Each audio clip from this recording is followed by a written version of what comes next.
Each week, nearly a dozen movies are released theatrically. 40 films a month, more than 400 a year. That's a plethora of cinema. Too much cinema. You'd have to be an addict to see all that, but don't fret. We've got you covered. This is Cinematics. Hey everyone, what's up? It's a new week of Cinematics. This is Cinematics episode 232. We actually had to do a re-record or retake because my Wi-Fi is really horrible. Bruce and Eric cannot see me and everything like that. It's weird. Eric and Bruce, can you see me? Am I still a robot on Wi-Fi? Bruce and Eric. You are, but the sound and video is coming through clear. Thank you, Bruce. And you concur on that? You concur on that notion? You second that emotion? I mean, as much as I like you to be frozen so I can just stare at you like in a certain pose. Love it. Thank you. Oh, okay. Very, very good. Thank you, Bruce Perky. We have a whole bunch of movies this week. Let's just say this, okay? This week we have some spoilerific stuff on two movies called Night Shift and American Dreamer. We will put that a week later on our Cinematics YouTube channel. But if you're a member of our Cinematics Patreon, you will get these spoilers for American Dreamer and Night Shift in your Patreon feed this weekend. That is, Cinematics Patreon members get early access to our spoilers. So that's what we were trying to do and talk about. The last time we were, I think, 10 minutes into the show, and I was trying to promote it. And I'm just getting to the quick and promoting it right now. And am I still frozen, guys? Still frozen? I'm okay? No. Oh, very, very good. Very good. So everything's good, guys. Just doing a Patreon plug. We have a Patreon bonus episode, 2070 this year. It's my pick. Our buddy Ryan Smith, he gave me a movie to actually choose. Since I don't know how to actually think for myself, I might choose Ryan Smith's movie pick. I forgot what he did. I have to look at his email and I'll go with that. But again, if you're a Patreon member, you also get a vote for the second movie we're going to cover. So that is up for our Patreon. Now, all that aside, this week we have a whole bunch of movies to cover, some really interesting ones, some movies we can't even review right now for this episode because there is a Thursday midday embargo on this film called Damsel, which is on Netflix. It's about a girl and a dragon, and it's very interesting. The actress from Millie Bobby Brown, she's the lead in it. I can't say anything else about that, but we've been watching a whole bunch of movies. That said, Eric, the whole week for you, what have you been up to the last week? Have you been interviewing people, watching great movies? Yeah, I got a couple interviews coming out. I got Anderson hit me up. He's I don't know what I can and can't say. I'm sure he'll mention it on Film Vault, but I might be doing something for his short, which is looking pretty good. I think I can say that. It is short for Loaded for Bear. Check that out. And I do believe they still have the website up, and he could probably use a few more bones thrown at him. So if you got a couple bucks and you want to throw it towards Loaded for Bear, I mean, he does a whole spiel on Film Vault on like the tax thing of that. But yeah, saw an early cut and it's looking really good. So pretty excited for people to see that. Okay, so you can't really mention what you're going to be doing with Anderson Cowan. Whatever you're doing, can you do a favor for me and Bruce and the Cinematics Universe family? Can you charge Anderson Cowan top dollar for your services because you are a worthy man? Charge top dollar, and then after that, give him the shiv. Ask for some more money. Are you going to do that, Eric? I'll charge him $69. $69. What a dangerous position to be in, so to speak. Bruce Perky, how's the last week been for you, sir? It's been good. I've seen a couple very long movies, and I've seen a bunch of not so long movies. In fact, I saw one very short movie called, what was that? Pickle Surprise. It was like a minute long. Thank you, Joseph Bridges. Counteracted the 3-hour movies we saw. Is that on Pornhub? That's a different version. That's a different version. I saw the third one. It was really good. No, there was not the Pornhub, whatever that's. I don't even know what that site is. But Joseph Bridges, he sent us that Pickle Surprise. Look, surprise is.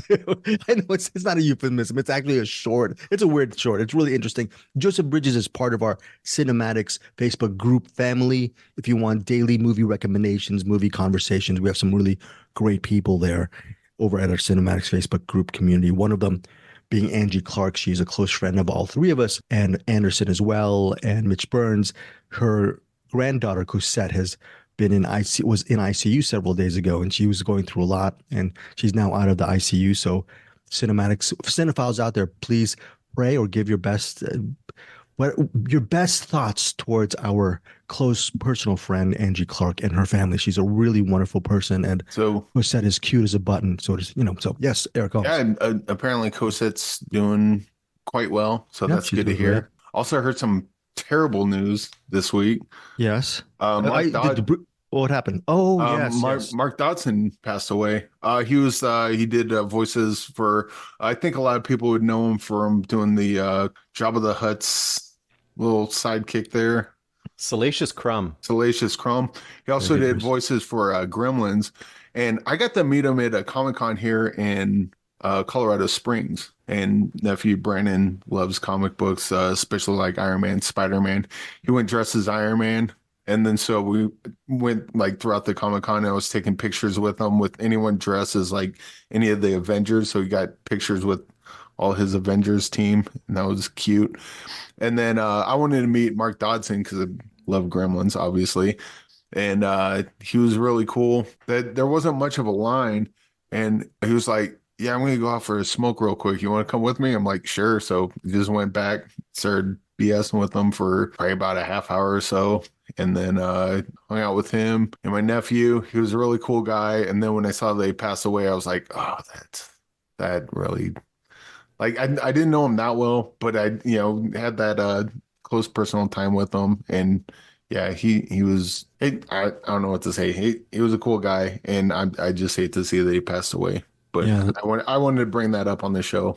that was a really very talented person, and it was great that you had that 30 minutes of convo for and that just over the smoke break. That's really cool that you had a really nice conversation Yeah, with him. he was just like, I'm going out for a smoke. You want to come with me? I'm like, yeah.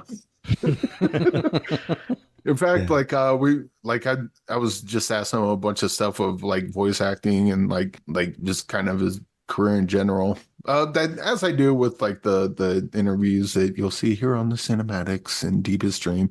But yeah, we got talking with him. And then like I even like threw him one of the ideas that I had at the time. I was like, how would someone like me hire you? And he's like, I mean, you got my email, so just hit me up. And I was like, oh, sweet. I'll be able to work with them someday. Nope, not gonna happen. But Hey, at least you asked a question. yeah, I'm just too chicken, what to ask that kind of question from fellow artists. So now when you want to work with people, there are people like him who are going to be very nice and accommodating. So that's very good memory. yeah. Eric Holmes again, rest in peace. And anyways, moving forward, we have some movies to cover, a lot of movies to cover. I have like maybe 5 or 6 featured films here on our Google Doc. But let's not bury the lead out of respect to Eric Holmes and most people out there in the universe who watch his movies. We're going to do a very quick mini review of Dune Part 2. We don't need to know. We don't need to give you guys the plot summary. There's spice out there. There's the Harkonnen. There's Freeman. There's people. There's Paul Atreides. Is he the second coming of just this godlike figure? Whatever, all that stuff. I remember the first time I saw Dune. I did a rewatch like you did, Bruce, last week.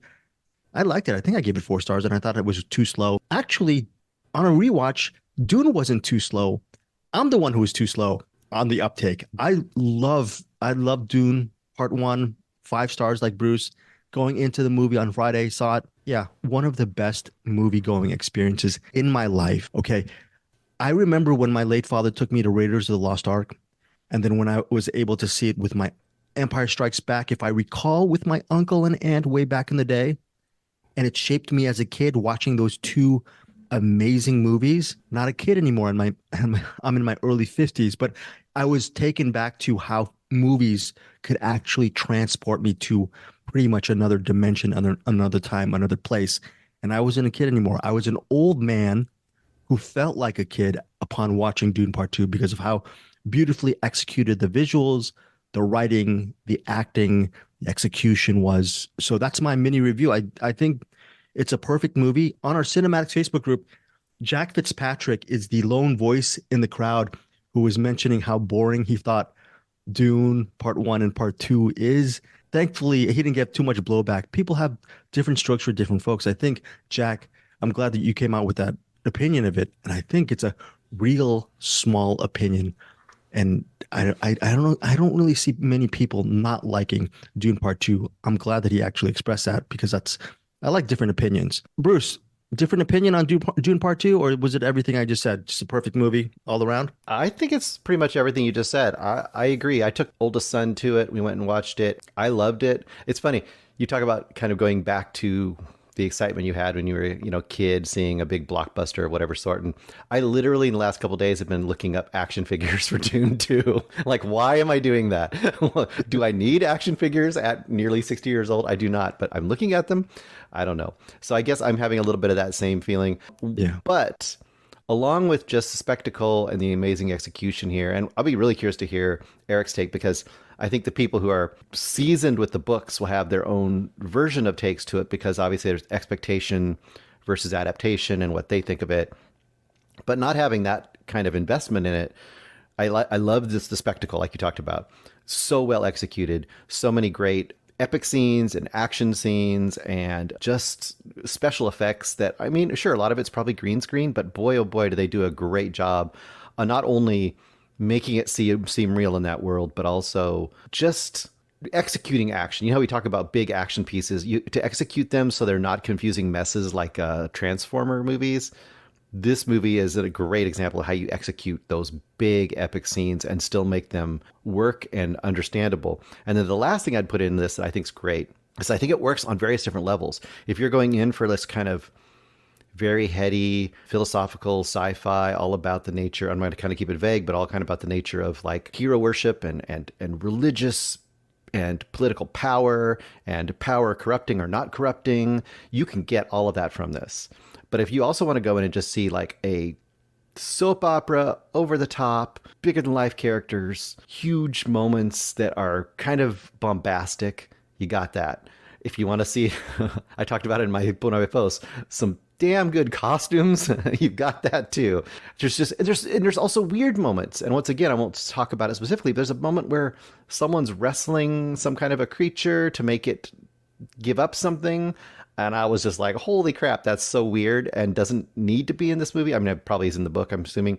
But the fact that it's there, I appreciate that too. So, yeah, easy 5 stars for me. Yeah, I mean, you've actually read the book years ago, Bruce. I haven't read the book at all. Many years ago. Many years ago. But I mean, at least you still read it when you were a youth. Yeah. I have not even touched that book at all. But I really love the character development on a cinematic level. Okay, so let's get to someone who's really in the know of this Dune universe. Eric Holmes, your mini review of Dune Part 2. I liked it a lot. They left a lot out from the book, but like, for instance, like Paul's mentat training's like not in there. Anything about Chome's really not. I can't remember if they mentioned it in the first one or not. I don't think so, but like that's like something they mentioned in the book.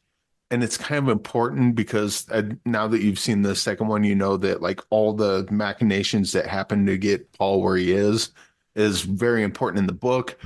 But they got the broad strokes right. They got the main themes down, and it's kind of like they left out a lot, but I think the themes are there, and I think it still worked. If you're going to be nitpicky about, I really wanted Duffer Howard to come back because he was in the books, it's like, did you need it? Probably not, like not for what they're doing here. The broad strokes still work. What I'm really excited about, which is what made me bite my tongue a lot when the first one came out, was when the first one came out, there was a bunch of, another white savior movie. And I'm biting my tongue going, this is not that. Yes, it is. He's a white savior, blah, blah, blah. He's going in like, wait till the second one comes out. And sure enough, the second one comes out, and I have not heard any of that. So I think it kind of worked to where it was going. For the people that are familiar with the story and familiar with the book, they know exactly what I'm talking about. The people that saw Dune 2 now know what I'm talking about, but I don't know how far we want to go into spoilers. I don't think we do not want to go far at all on that.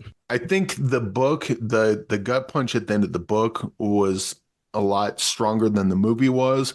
That said, the books or the movie still went there. I wish it would have went a little further, but I mean, judging from what I hear of people that saw it, they're kind of getting what the whole point was. So that works, and yeah, I dig it. It's not like I Am Legend where I read I Am Legend, and go, oh, this is so good, and then you watch the movie and it's like you messed everything. You completely missed the point of everything the book was trying to say. This, even though it skipped a bunch of stuff from the book, it didn't miss the point at all. And it right. Kept with the themes. And in fact, I think Chani in the movie, I think her character is actually better in the movie than she is in the book. Hmm. Because Very good. and we would have to go into spoilers as to why, but there's some changes they made to her character in the movie that I think just work way better. Okay. She So she has yeah, the best reaction shot too to something late in the movie where yeah. she kind of goes like, "Oh hell, you didn't." It's like All right, Dune Part Two. Look, Bruce coined it, five-star classic. So for me, Dune Part Two is a five-star classic because as much as we're going to love so many films in this year, for me, it will be hard to top Dune Part Two, especially seeing it in the theater. I'm gonna buy the Blu-ray, whatever the 4K, whatever version. I'm all about it. It will be hard to top this movie as my number one film this year. Five-star classic for me. Bruce, your rating? yeah, I think I don't know. Yeah, I think that's fair. I was thinking back on it. It's 5 stars easy, but honestly, yeah, I think it's a 5 star classic. Yeah. It's just going to get better, and it's already 5 stars. So yeah, I It's agree. making you regress to your childhood, Bruce. That means five-star classic. That's true. Either that or you are suffering from onset dementia. So, Could be that too. Could be that okay, too. Could be maybe both. both. Two things can be true. You've heard this before. Okay, so five-star classics for me and Bruce. Eric, you're the reader, so you actually have a huge discerning level. What is your rating on Dune Part Two? I kind of want to go 4.5 only because I wanted more ornithopters and I still want an ornithopter. But yeah, it captured everything it needed to. And again, didn't have everything from the book, but it had all the important elements and wove them together nicely and improved on some elements.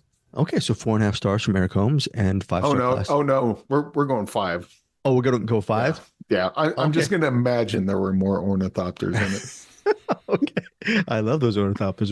They're very, very good. So, anyways, if you haven't seen Dune Part Two in your local Cineplex, please do. It's just a great, grand experience. Now, I'm gonna say this: the next movie we're going to review right now will not be as good as Dune Part Two because it's the rest of this episode will be a come down, okay, to Dune Part Two. That said, there might be hidden values from the movies we're going to cover. First up is American Dreamer. It's in select theaters and on demand March 8th.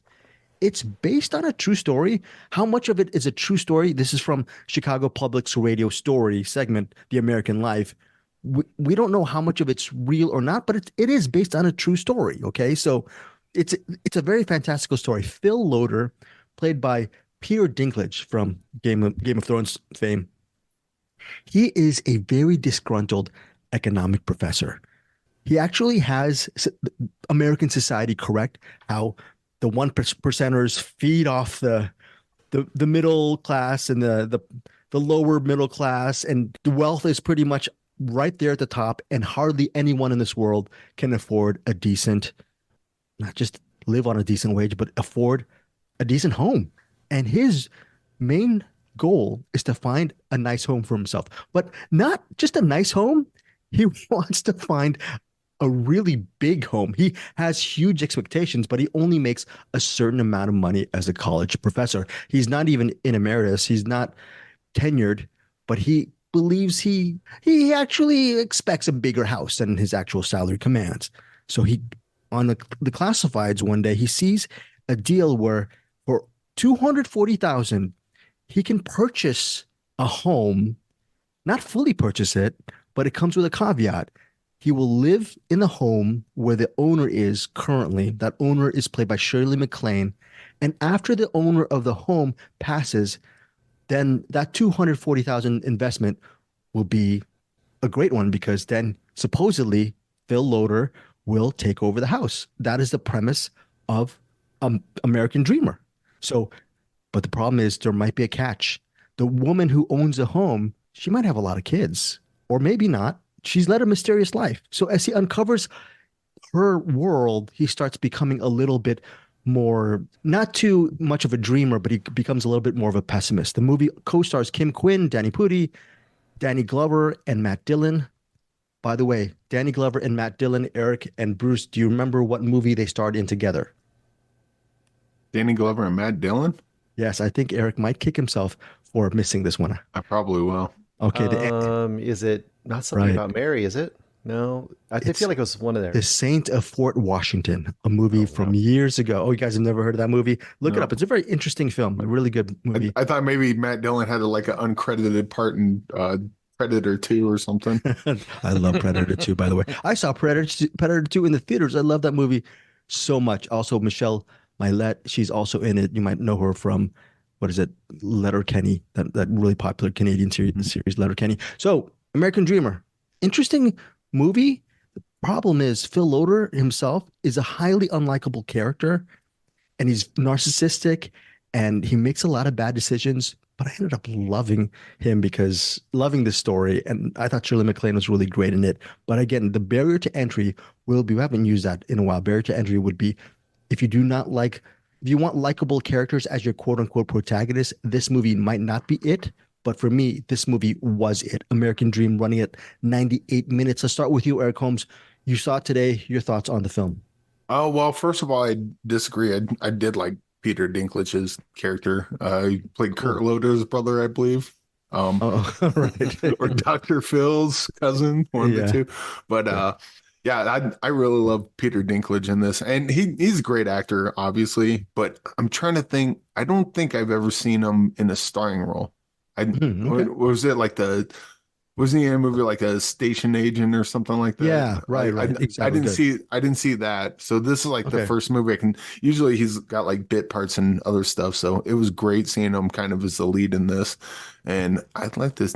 In fact, they got that Toxic Avenger movie coming out, the Macon okay. Blair one. I can't wait for that because I believe he plays Toxie in that. So, but yeah, this is probably one of his best roles I've seen him in, and he's played in some bangers previously. Matt Dillon, obviously playing an a-hole. Could have used more of him, but Real estate agent. yeah, glad we got what we got. Yeah.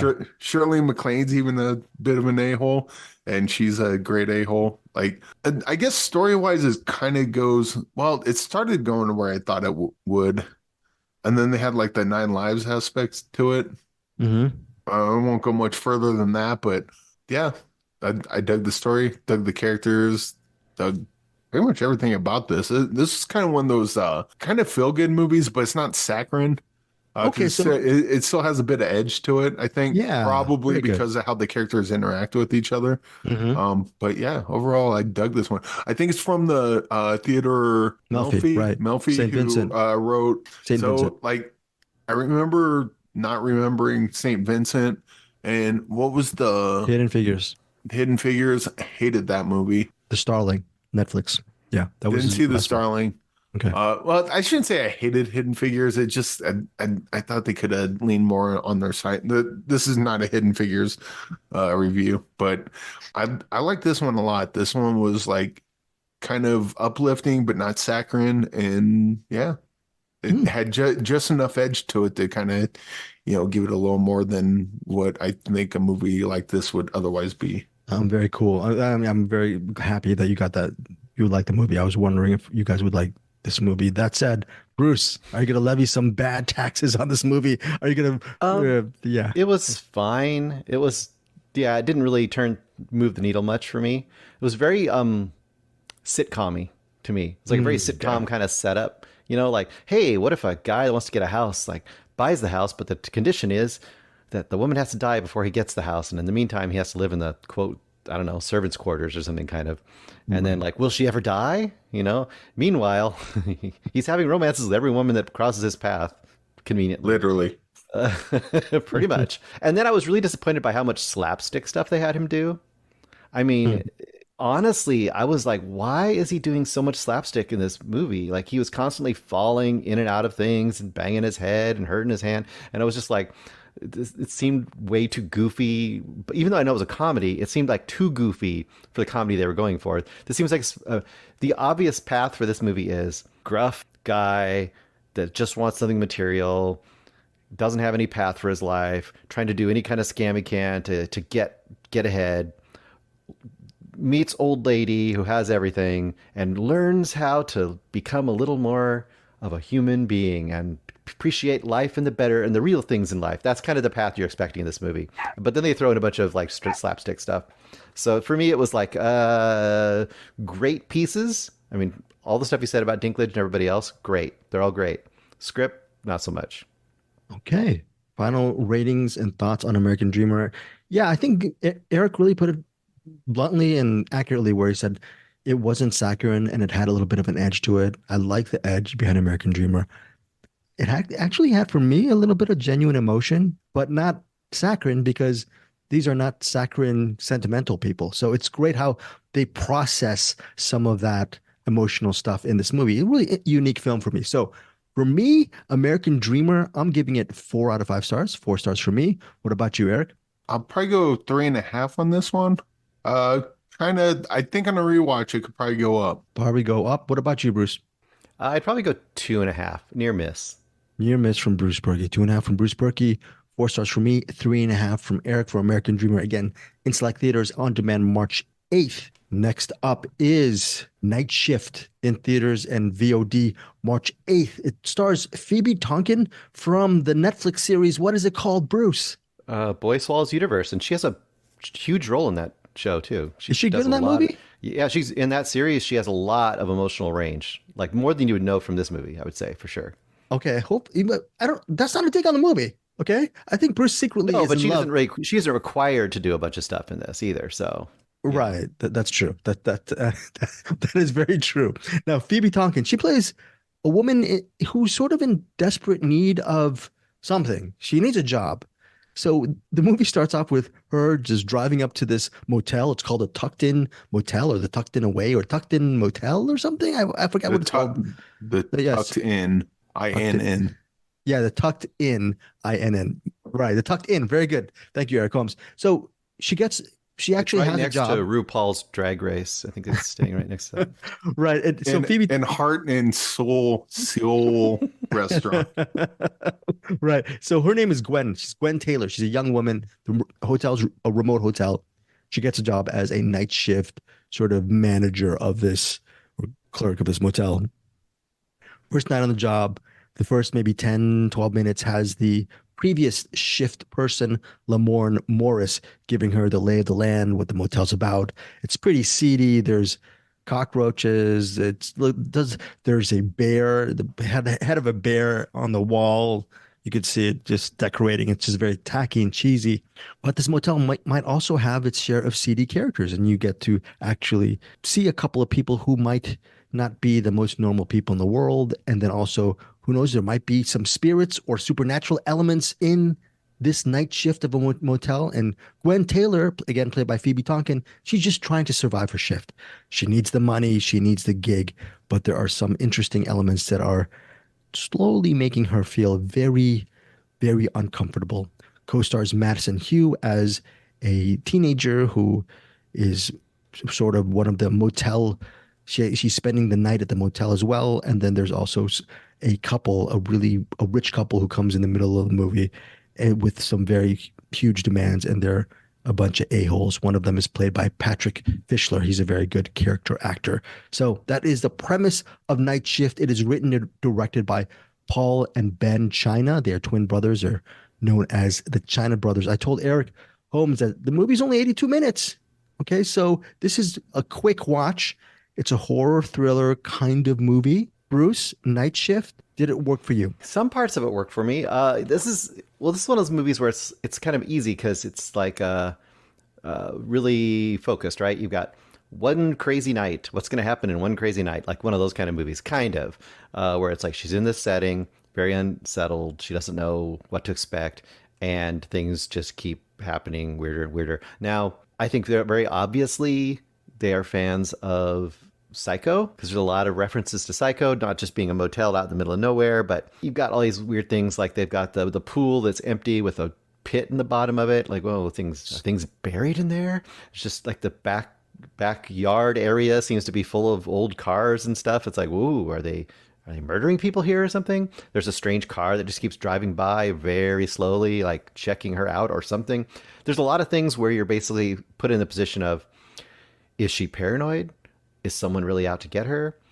Are there ghosts? Are there not? Is there someone there going to be a murderer? There's all those that's kind of the basic idea. Now, the question is, how do you pay that off and make it really awesome? And this could go a variety of different directions. Unfortunately, the directions it goes in for me were pretty kind of tropey. There's supposed to be some some turns and reveals that are supposed to kind of amaze me. I wasn't hugely amazed. Let's just say that. There's also a few setups for things. Like there's this very obvious setup, like when she's being given the tour of the place, a la Hitchcock giving us the tour of the Bates Motel in the trailer. So they're like, there's this room. If you go in here, you make sure you put the brick in front of the door. If you don't put the brick in front of the door, you're going to be trapped in here and locked in. No one's going to be able to get you out. Okay, Chekhov's gun. I see you. You know, you're waiting to pay this off. Once again, kind of like the whole movie, that payoff is kind of a fizzle. And for me, the whole movie's payoff is kind of a fizzle with a lot of great elements.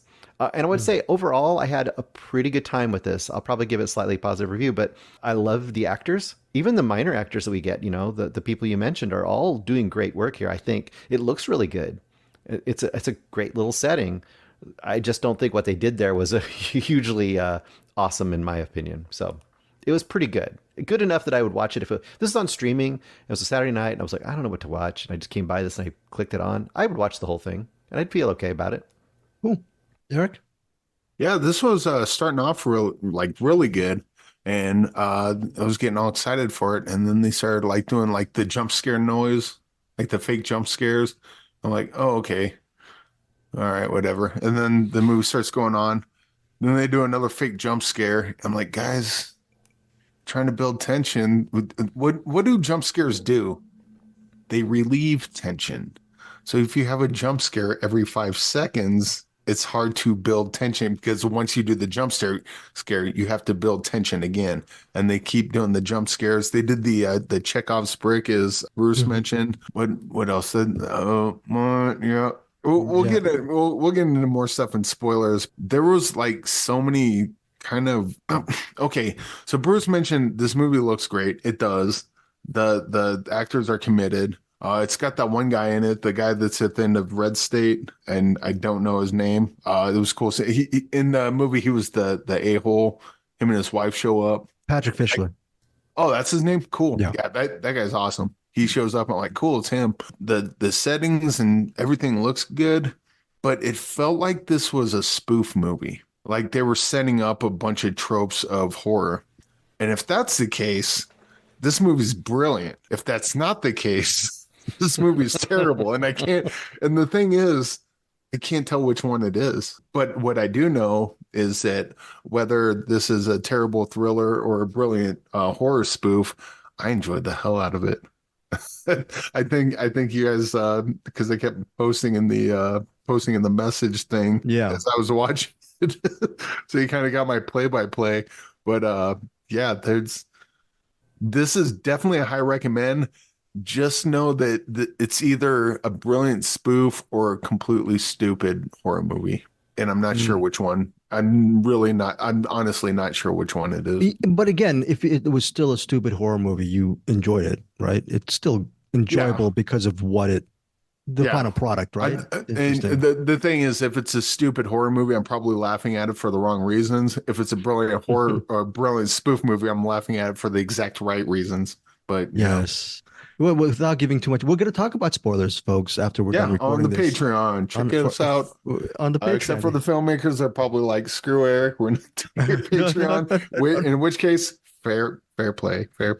Oh, Eric and Bruce do not know this. I interviewed the China brothers today. They spent about two and a half minutes talking about the ending. So yeah. So we're gonna actually talk about the movie, and then on top of that, Bruce and Eric, I'm gonna put their spoilers right after our conversation. So that should be really cool.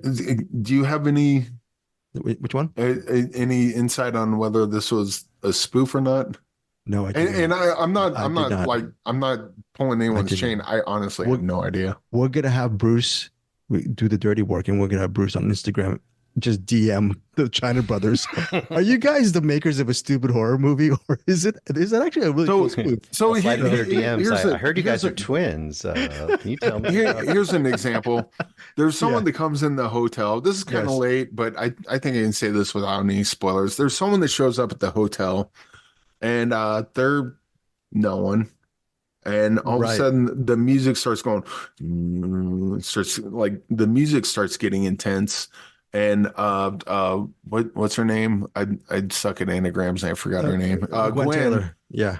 Yeah, so Gwen's getting real nervous about this person, but the character's not doing anything to warrant her reaction.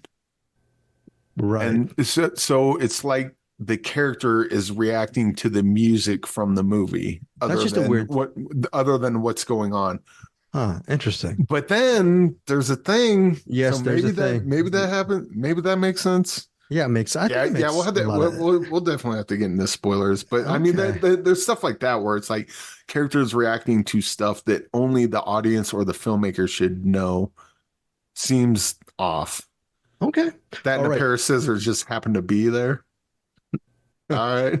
Interesting. Yeah. So yeah. So Night Shift. All right. Ratings. I'm giving it 4 stars. I liked it. Spoiler stuff though. I can't mention why I actually specifically liked it because there's stuff that happens in the third act that I really enjoyed. But 4 stars for me. What about you, Bruce? I'll probably go 3 stars, and I think that Eric is definitely on something there. I feel like for me, I think I agree. It's like a great satire slash spoof slash sly comedy that doesn't quite tip it enough to fully land, but it is still entertaining in its own right enough. Very cool. Eric Holmes. Yeah, it's 5 stars. Five Uh, stars for Eric Holmes. and I wasn't lying about that. This is either like just a stupid movie that I had a great time watching, or this is a brilliant satire that I also had a great time watching. I think you should check out Night Shift. Just know what you're getting into. But yeah, this movie is as good as Dune 2. Wow. You just did that just so I could put that on an Instagram reel or on TikTok, didn't you? That's amazing. But So that's really, to the filmmakers, if you're pissed at me, you can have that. Night Shift is as good as Dune 2. That's yours. You're welcome. that's amazing. Okay, finally, our And featured you can film. watch Night Shift twice in the same time you can watch one Dune too. There you go. There you go. It's like what, like 80 That makes it minutes, twice something as like that? good, right? That makes it twice as good as Dune 2. Are you egging Eric on, Night Bruce? Night Shift is twice as good as Dune 2. Eric Holmes Cinematics. They're very good. I love it. I love it. 5 stars from Eric Holmes. Oh my God, we're totally fired next week. 4 stars from me, and then 3 stars from Bruce Perky. Bruce Perky, take a siesta. We're leaving you out of this one because there's a movie. There's a movie called 5 Pounds of Pressure. It's on digital and on demand March 8th. It stars Luke Evans, Oh, that's me Rory after a Culkin, Mexican meal. Oh, God. Rory Culkin, and Alex Pettyfer. Okay. This is Eric correctly in his interview with the director. I forgot the name of the director. Phil Alaco. I'm sorry? Phil Alaco. Phil Alaco. Thank you, Eric Holmes. Or Alaco. He specifically said this movie reminded him of Magnolia. And the reason why he said in that interview it reminds him of Magnolia is because 5 Pounds of Pressure centers around in the neighborhood of, I think, Red Hook. Where's Red Hook? Like Red Hook, Brooklyn, or New York. It's an area in New York. And it's about several people storylines in New York. And there's a little bit of a spoiler, which I'm not going to mention, but Luke Evans, he's an ex-con. The movie starts and he's finishing up his parole. Gets a job he has a job as a bartender in his local neighborhood. He's trying to reconnect with his son, who he hasn't really had contact with because he was in jail all of these years. His son is a troubled son as well. He's also trying to reconnect with the mother of his child too. So there's that story. Then there's another story regarding a kid, a fellow youth. He's like maybe in his early 20s. He's having problems with his girlfriend. He's having problems. His mother is not in good health because of a certain situation that happened to their family. Alex Pettyfer plays this low-level crime guy who deals guns and drugs, and he's the uncle, pretty much a father figure to Rory Culkin's character. So there's a lot of different elements involved. And you like Rory Culkin a lot, right? Eric Holmes from that movie. Rory Culkin and his cowboy hat.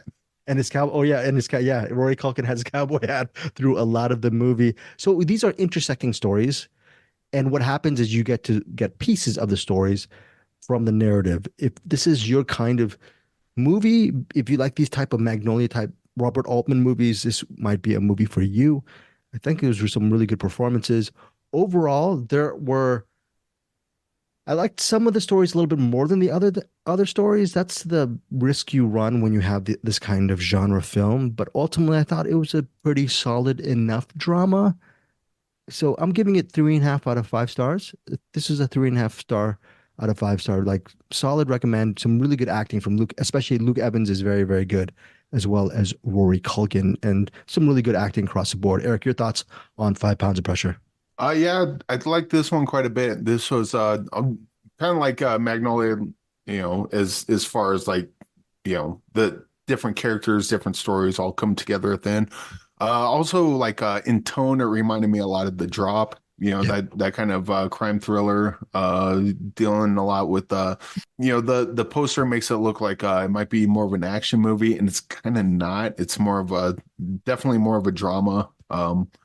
And a lot of themes of like forgiveness of other people's and oneself as well. Definitely has some family themes as movies like this tend to do. Yeah, I would say if you like imagine The Drop with the narrative of Magnolia, that's kind of what 5 pounds of pressure is, and I'd say give it a shot. Again, there's some really good performances in this film, especially Luke Evans's work. I really like his stuff, but a lot of these actors, even Alex Pettyfer, he's good in this movie. Everyone has their sort of moment to shine in this film. Again, so for me, 3.5 out of 5. What was your Yeah. rating, Eric Holmes? I'll probably go 4 stars on this one. Okay. And also kind of want to point out Rory Culkin. We talked about his cowboy hat, but he's also kind of like this wormy kind of guy that always gets himself into trouble and somehow worms his way out. And he's a real fun character. And yeah, there's some good stuff here. Okay. So check out 5 pounds of pressure Check on. it out. Check it out. Pull Right, the right. trigger Pull the with trigger. 5 pounds of pressure on each finger. Yes, on digital and on demand, specifically on March 8th. Oh, yes. If this is playing in theaters, I would actually go to the theater to watch this. Yeah. I don't like it doesn't have the big grandeur that like a Dune does, but this feels kind of like I mentioned, Drop or Seven or like one of those kind of gritty type movies. I think it'd look good in the theater if it's playing near you. That I don't know. Okay, so I thought it was playing in the theaters, but right now I'm looking at a Lionsgate email. It says only on digital and on demand Oh. March 8th. Then ignore me. Never watch it in the theaters. It's what it's. All movies also watch this week include Damsel, a sort of a dragon infused movie starring Millie Bobby Brown. She plays a woman who is trapped in the mountains with this dragon who is about to eat her. That is not a spoiler because that is the premise. You've seen the trailer for Damsel. I'm sure a lot of people have seen the trailer. I cannot review it because of the embargo, so there's no rating for this actually, Eric Holmes, unfortunately. I also saw this movie called Accidental Texan, which stars Thomas Hayden Church, Carrie Ann Moss, and Rudy Pankow. Rudy Pankow, by the way, Eric Holmes, is the son of Luke Evans's character in 5 Pounds of Pressure. Rudy Pankow in this movie, Rudy Pankow actually has a way bigger role in Accidental Texan. He plays a actor who, on the first day of a very big job, he messes up really bad, and he gets fired. And so he decides to leave the set in New Orleans and travels somewhere. His car breaks down somewhere in a remote area of Texas, and he becomes friends with this oil rigger, or oil driller played by Thomas Hayden Church, and he ingratiates himself into the lives of the Thomas Hayden Church's character and the members of the community. And the movie is based on the Cole Thompson novel Chocolate Lizards.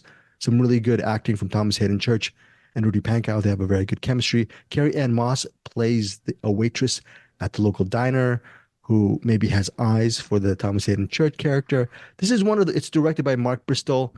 It's a simple drama, but it's really well told. This fish out of water tale, you might think it would be just a movie for made for some easy laughs, but I really like the human drama behind Accidental Texan. You mentioned feel good movie. This is a very feel good movie about fathers and sons, and any movie with Thomas Hayden Church in it, he's very believable. And towards the end, I did get almost a little bit teary eyed towards the end of Accidental Texan. So my rating for Accidental Texan, 4 out of 5 stars. Definitely a recommend if you're looking for a really interesting family drama in theaters. Quick question. Can you say what Accidental Texan is without spoilers? No. In my head, I'm like you trip and fall. Oops, I'm a Texan. Yeah. So Rudy Pankow, he's a character at the beginning. He's an actor and he once he screws up his job and he gets fired from his job in New Orleans, he becomes an accidental Texan by journeying to Texas and get learning about the Texan way. So it's about him Oh. actually. Yeah, he's So an it's actor. exactly as I described. He tripped, fell, and Exactly. Yeah, it's pretty much tripped. Yeah, instead of with his knees and with his feet, it was actually with his car. So very cool movie. Hopefully you guys get to see it down the line when it's streaming. It's one of these innocuous, feel good dramas. So 4 out of 5 stars for me. And moving forward, we have the box. We have some box pick. It's Prince of the City. But before we get to the box, Phil Aloco, right? Eric Holmes. His pick for the box, Bruce, are 2 movies that you can add to your box: Little Murders from Alan Arkin and The Ninth Configuration from Exorcist writer William Peter Blatty. Have you heard of these movies, Bruce? Yeah, I've seen the Ninth Configuration. I read the book too, I think, back in the 70s or something. Oh, how's the movie? Did you like it when you saw it? I don't remember much about it, but I know it's had quite a cult resurgence in the last 10 or 15 years. So I've been meaning to rewatch that movie one of these days. It's kind of a weird oddity because it got so connected with The Exorcist, but it has nothing to do with that really. I think it takes place in an asylum that's in an old like building, Gothic building. I don't remember. I'm going to be bad about this one. Okay. And Little Murders is considered a cult. I don't know if it's a cult classic, but it's a cult film from Alan Arkin. So I've heard stuff over the years about Little Murders as well. I'm going to add it to the box right now if you guys didn't already add it. So yeah, I'll we'll just do that. Yeah. Thank you, sir. Thank you, Bruce. So this week's box pick is Prince of the City. It's directed by Sidney Lumet. It stars Treat Williams. I have not seen this movie in years. All I do know is Treat Williams, rest in peace. He passed away. I think, was it last year? Maybe a couple years ago. I interviewed him years ago and I asked him about Prince of the City because coincidentally, this never really happens. This hasn't happened too much in my 30 years of doing this. I was going to interview him for some TV movie and then I said, okay, well, let me watch a movie. I'll see one of his movies. Oh, Prince of the City. So I put it on, blown away by his performance. And my initial thought of that movie was, why was Treat Williams after Prince of the City not a bigger, he had a great career, but why wasn't he a bigger star after Prince of the City?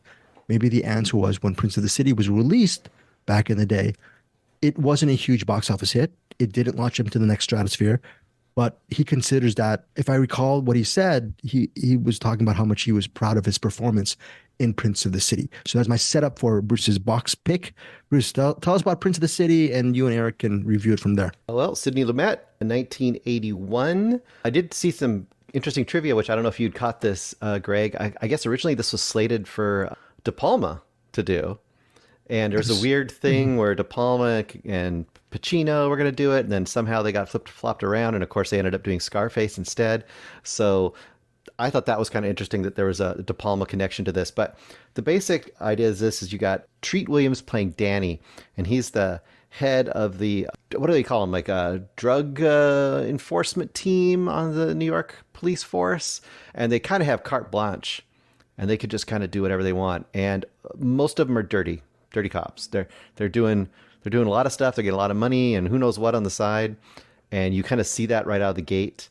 And the bulk of this movie is, and it's kind of interesting. We should talk about this because exactly what Danny, what Danny's motivation is, but he basically decides to turn evidence to the feds and start wearing wires. And he's deep in at this time with tons of people. So a good chunk of this movie is him, doing that. But at the same time, you never feel like he's remorseful, or that he really is wanting to change his life. It's almost like he was a rock star in one realm, and he kind of has this weird thing where he just kind of wants to become a star informant. He wants to prove how awesome he is. And the only thing he has is he will not rat on any of his crew. Like right when he decides to go state's evidence, they split up his crew basically because he says, I don't want to be like next to them anymore, so I can't be involved in, convicting them, but I'll wear wires and everybody else and do whatever you guys want. Just keep me safe and keep my friends safe. That's kind of the basic premise of this. This plays, I can see why it wouldn't be a hit because This, in a lot of ways, plays out almost like a Goodfellas or a gangsters movie. But in this case, the gangsters are the cops, pretty much the cops throughout this movie. So I think that's probably a really hard sell. This is also one of those kind of gritty late 70s, early 80s era New York, and it really feels it. Like there's a ton of location shooting in this movie, but I found a lot of good stuff in this movie. I thought it was pretty fascinating. It is long. We talked about long movies. It's about a 3-hour movie. That was another quote of Lumet that I read, is that he said he wanted to make this at least 3 hours when he made this movie originally, which it comes up under 3 hours, but still he got pretty close. I think this is a pretty great movie, especially if you like 70s, 80s crime, cop, gritty New York type movies. I think this is in the bag for you. For some people, if they don't like that kind of more of a vintage style or that kind of subject matter, it might kind of be dated for them. But I think it holds up really well, for me at least. I would say this is probably bottom tier Sidney Lumet, but that's still pretty good. Bottom tier, really? Wow. Keep in mind, this is bottom tier Sidney Lumet. This is not a bottom tier movie. Sorry, Eric. So, for example, you prefer something like Night Falls on Manhattan over Prince of the City. Yeah. I mean, that's like saying this movie is Quentin Tarantino's worst movie. Well, it's still a 9 out of 10 movie. But we're splitting hairs here.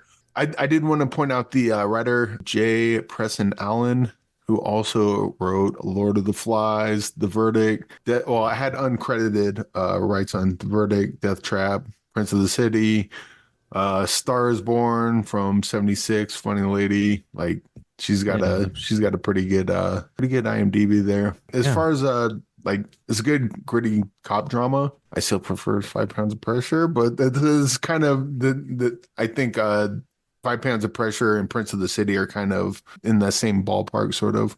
I'm trying to figure out like what didn't capture me, because like you have stuff like Dog Day Afternoon or Serpico or 12 Angry Men. Like it's pretty clear what the point of the movie is. This one kind of takes a while to get going. Like, that they're dirty cops, but then there's like a little too much intrigue and it gets a little too confusing. I mean, it finally makes sense by the end, but I thought there was just kind of a little too much plot and not enough character as Sidney Lumet's movies tend to have. That said, Treat Williams is great in this. Pretty much everyone's great in this. Although I think someone said that at one point, like Robert De Niro was going to play Treat Williams' part. Probably would have been better. We also have to mention late actor Jerry Orbach is in this cop. Yeah.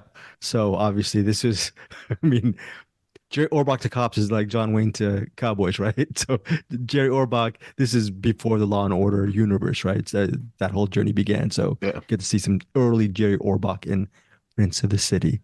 But this is still really good. But I mean, Sidney Lumet's done, Serpico's the most obvious comparison to Prince of the City. Sure. Serpico's like 6.9. It's probably like 3.5, 4. Like it's within there.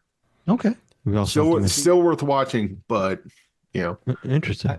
I'm curious about what Greg thinks too, but I think that for me, I read it more as like a character study of the Danny character. Yeah.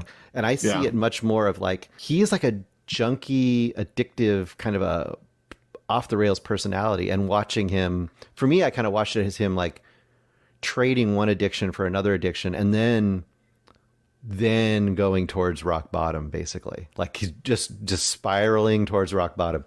So in some ways I can kind of see a Scarface like comparison here in a lot of ways, but I don't know. What do you think, Greg? Well, again, in fairness to you and Eric, I haven't seen it for years, but years ago, I was a huge Lumet fan. So by then, maybe 15 years ago, I'd watch a ton of Lumet films, not as much as Eric. Eric's watched, surprisingly, a lot of Lumet films. I know this about Eric. You've seen a lot of obscure Lumet films. But back then, Prince of the City was my favorite out of all of them. Of course, I hadn't seen The Pawnbroker at that time, but Prince of the City, I was putting it over Serpico, over Dog Day Afternoon. And one of the reasons why was because of Treat Williams' performance and the fact that this movie, even though at its length, 3 hours, was really about the story of Detective Daniel Cielo, right? Treat Williams. Yeah. And it's about how well, without giving too much away, he thinks he's doing a good job, but who is he serving? Is he serving himself? Is he serving the department? What about his friends? Is he serving his friends? His friends, his fellow colleagues who he spends more time than his actual family. So this is Yeah. yeah, this one I remember years ago breaking my heart and really loving it. I felt like this was a very great underrated Sidney Lumet masterpiece. And I don't know if I can hold that. I do need a rewatch, but right now, I mean, based on how I felt 20 years ago, Prince of the City was my number one. My number one underrated Lumet film is Night Falls on Manhattan. Eric, we all talked about it before in Yeah. Find Your Film. We all love that movie. But so final thoughts on you guys and ratings. Eric, starting with you. If this was anyone else, this would probably be a 4.5 star movie. Since this is a Sidney Lumet movie, I'm probably going to go 3.5, just because, you gotta, when you get like great filmmakers like Sidney Lumet, you kind of got to grade on the curve, and the curve isn't necessarily in their favor. But yeah, anyone else made this movie, this is a 4.5 star movie, but this Sidney Lumet movie, and this probably 3.5. What about you, If that makes any sense whatsoever. No, I mean, well, look, I think it makes sense for you, Eric, because I think I'm putting words in your mouth, but I think you really loved Running on Empty as well. So there are a whole bunch of Running on Empty is great. I love that one. Yeah. So yeah, there's a lot of Lumet films. I understand what you're saying. So basically, Sidney Lumet set his bar right here. Prince of the City, it almost gets there. But see, everyone else's bar is right here. So you can see how much that clears other bars. It just didn't clear Sidney Lumet's bar. You know what's interesting, Eric? Your 3.5 rating for Sidney Lumet's Prince of the City. A lot of OG cinephiles would take offense to that because they consider Prince of the City on a different level, on top tier Lumet. To your defense, though, I was actually listening to a whole bunch of people talking about Prince of the City in one of these, what are they called on Twitter or X Spaces? I listened to a whole bunch of people talking about Prince of the City, right? Yeah. And they were saying how boring that movie is. Just people just saying, "Oh, I didn't like it. I thought Treat Williams was really bad." So they were even going worse than you, Eric, on that. And 3.5 is still a solid recommend for a Sidney Lumet film or any kind of film. Bruce, and on top of that, like Serpico's a 5, 12 Angry Men's a 5, Network's a 5, Dog Day Afternoon's a 5, Yeah. Learning Express is a 5, The Wiz is a 5, Running on Empty is a 5. Like, so I got you. Eventually, gotta. Night Falls on This one doesn't reach to those heights, but it's still really good. Night Falls on Manhattan is like a 4 or 4.5 movie. That might be a 5 too. I mean, Pawnbroker is a 5, right? Yeah. So many amazing. Anyways, Death Trap. Death Trap's a 5. Oh wait. Yeah.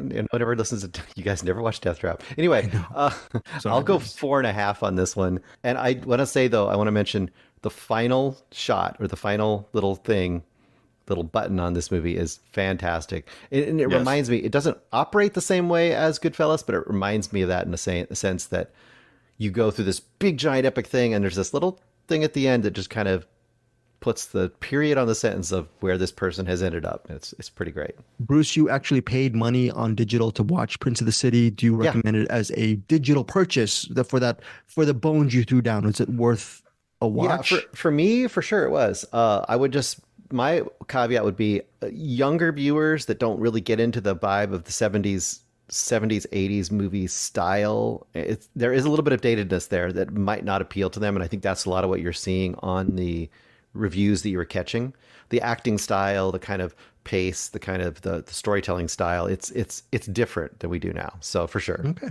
Very good. Again, 3.5 for Eric. Again, Eric, though you don't have to defend too much. I think that's still a solid rating because of all those other Lumet films you mentioned. And Bruce gives it 4.5 stars. That's Prince of the City, currently on digital right now. And actually, Eric has it on DVD, and I have it on Blu-ray. Yes. Night Shift, better than a Sidney Lumet movie. Okay, don't go. Stop with the clicks. Stop with the clicks, Eric Holmes. I can't believe you just said that. Okay, we're just going by stars if that's the end all be all to everything.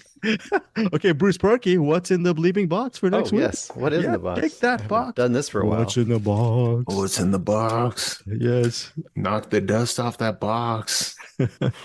Bats came flying out. Yeah. There was a lot of spice and sand in there. This was suggested by Chris Brochu which I'm not sure what filmmaker that might be. Okay. You guys know? They suggested Mary Magdalene from 2018 by Garth Davis. Okay. Mary Magdalene. I'm Catholic. It's right up my alley. Oh, I forgot to mention Cabrini also comes out March 8th. How can I say? I can't believe look, I'm not doing my Catholic duty. But anyways, Cabrini also comes out March 8th. But most importantly, for next week, Mary Magdalene stars, I think, Rooney Mara, isn't it? And Joaquin Phoenix, possibly. I think you're right. Garth Davis, the person who directed I think he directed that movie Lion years back with Nicole Kidman. So who knows? Might be an interesting movie. Mary Magdalene. See if it's any good. All right, guys. I believe Kung Fu Panda 4 is coming out this weekend as well. So Kung Fu Panda 4 is coming out. I know all of our listeners are like, we buried the lead. I'm sorry. You've been waiting all episode. What does Greg, Eric, and Bruce think of Kung Fu Panda 4 coming out? It will be in theaters, so. Okay, final thoughts, Eric, before we get out of here? Yeah, check out the Film Vault. Hopefully Anderson will give some updates on this short. It's looking real good, and can't wait to see more. Okay. Yes, Eric, you had that privilege to actually watch the short, right? Anderson gave you a look at what the short looks like, and he didn't even give me a look. What? Yeah, Anderson, what kind of... Maybe I got to look too. Yeah, what... Oh. So now we know who the favorite is. Or who the favorite isn't. How dare you, Anderson Cowan? Yeah, you put Eric Holmes above me. Rightfully so, Anderson. But anyway. Anderson, if you're listening, let Greg watch it, and he'll give it 4 stars, and that'll help the IMDb algorithm. I'm an algorithm helper. All right, helper and a better. Bruce Berkey, final thought? I mean, just to go back to it, it's pretty obvious, but it's not often we have a big budget movie that's quite to the quality of Dune Part 2, and it's in the movies now. I mean, there's just no reason not to go see it, other than if you're a total agoraphobic person. And look, Greg is, and he went and saw it, so there you go. Yes. There's actually been a couple of those. You got the Dune 2, you got the Barbie, you got the Godzilla -1. Well, Godzilla -1, but it's still Godzilla franchise. Yeah. Like it's pretty great that these big movies can actually be good. Yeah. Like set that city limit bar up high, so then when you get the 3.5, you're still pretty good. But you didn't clear that bar, but All right. Tell us which movies cleared your bar next week on Cinematics, and of course, here's Claire. Goodbye, everybody. Thank you for joining Cinematic.